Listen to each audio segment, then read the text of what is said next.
the fact I saw a poll today about 3-point shot. Um,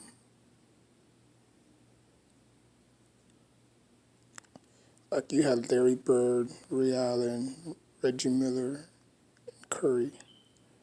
And Curry got 54% of the votes. Now, I guess Curry is all right. I mean, you can't play defense worth the leg to save his life. So I guess he's a one-trick pony. I think the only attribute he has is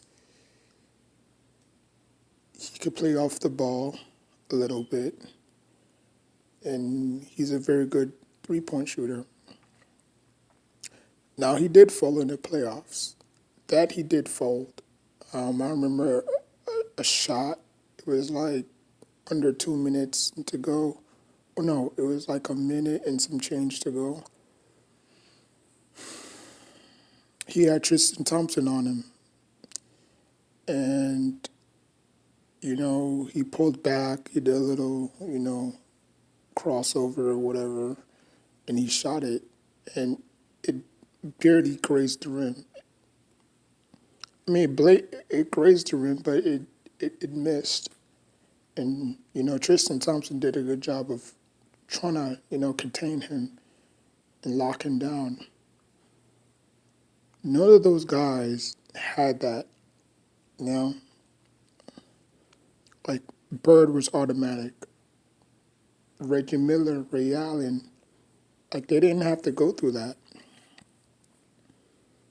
So Curry is not clutch as you think he is. He's just a great shooter. He's not a clutch shooter. He's just a shooter that can put the ball in the hoop. That's about it. That's about it. So, yeah, that's about it. But let me know who you think is the greatest shooter of all time: Bird, Allen, Reggie, or Curry. I would probably have to say Bird. I would probably have to say Bird. And on top of that, he won the three-point shooting contest, something that Curry never did.